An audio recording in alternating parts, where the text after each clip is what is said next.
All right, buckle up, everybody. We're diving deep into a world where the unexpected reigns supreme, where a victory can vanish in a blink. Oh, yeah. A ref's questionable call, a sudden twist of fate, or, you ready for this? Hit me. A bite.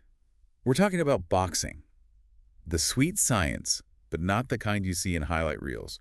We're going deep into the bizarre, the controversial, the downright unbelievable. Right. We're talking about the top 15 most bizarre boxing endings. Oh, I love this stuff. This is where the real drama unfolds. Exactly. You peel back the layers of the sport and you see what's really going on. It's not just jabs and hooks. No, it's about the rules, the refs, the fighters themselves, all under immense pressure. And sometimes that pressure cooker explodes in the most unexpected ways. That's what we're going to unpack today. So where do we begin? Well, let's rewind the clock a bit. Okay. Daniel Mitchell versus Jeremy Bryan. The fight ends with Mitchell claiming an eye injury. Ref calls a TKO. Bryan wins. Yeah. But was it a legit injury? Or a way out of a losing battle? Ugh, the age-old question. Gamesmanship or genuine injury? It sparked a huge debate. And rightfully so. I mean, think about it. You're Mitchell, you're taking a beating. Do you tough it out? Or do you find a way to survive? To fight another day. Exactly. But where's the line? That's the million-dollar question. Protecting yourself versus bending the rules. That's tricky. It really makes you think about the ethics of the sport, doesn't it? Absolutely. And it's not just the fighters. The refs can get caught up in the chaos, too. Oh, yeah. Like that time Timothy Bradley won because the referee thought the final bell had rung early. Oh, man. Talk about a controversial ending. I mean, that was a clear case of the ref's decision directly impacting the outcome. It must have been devastating for the other fighter. To be robbed of a potential victory. Absolute. Just goes to show how much power a ref has in the ring.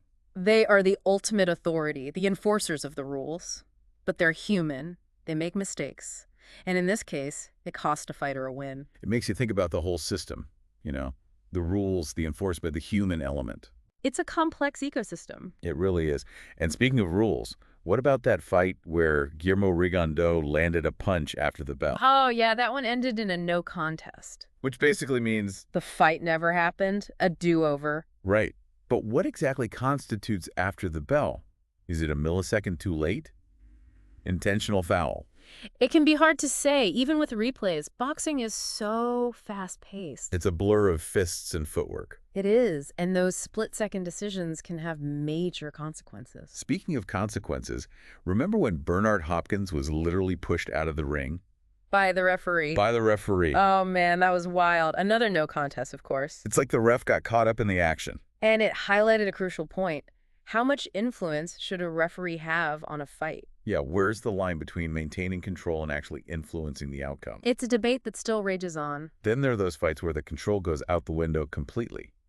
Riddick Bowe versus Elijah Tillery. No, that was a brawl. It was chaos. Pure pandemonium. It just goes to show you boxing's a raw sport. It's primal. It is. The emotions, the intensity, sometimes it spills over into something messy. That fight definitely sparked a conversation about whether the penalties for brawls are enough. Yeah, how do you keep that kind of intensity in check? It's a tough balance.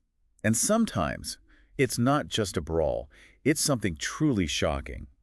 Mike Tyson biting Evander Holyfield's ear. Not once, but twice. That was a moment that stopped the world. I mean, you just don't expect to see that in a professional fight. A go to shock. But it raises a lot of questions about the mental pressure these athletes are under. They're in the spotlight, millions watching, their careers on the line. Exactly. And sometimes that pressure manifests in unimaginable ways. Tyson, for all his ferocity, was human. It makes you think about the responsibility we place on athletes to always be in control. To always perform perfectly, to always be role models, it's a lot of weight to carry. And sometimes the weight becomes too much.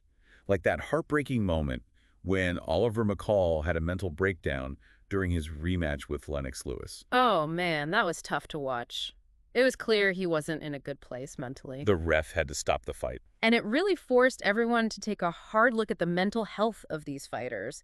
The pressure, the trauma, it all takes a toll. It's a conversation that needs to continue, not just in boxing, but across all sports. Absolutely. We need to take care of these athletes, not just their physical health, but their mental well-being, too. So from controversial eye injuries to ref blunders, brawls, bites, and emotional breakdowns, these bizarre boxing endings show us that it's not just a sport. It's a human drama. It's a reflection of our own strengths and weaknesses. Our capacity for greatness and our potential for mistakes. And it raises some important questions about the future of the sport. How can boxing learn from these strange events? How can it evolve to ensure fairness and safety for all? Those are some heavy hitters to ponder. And who knows what other twists and turns await us in the world of boxing. One thing is for sure, it never fails to surprise us. So stay tuned, because we'll be back with more deep dives into the unpredictable world of sports. Until then, keep your guard up.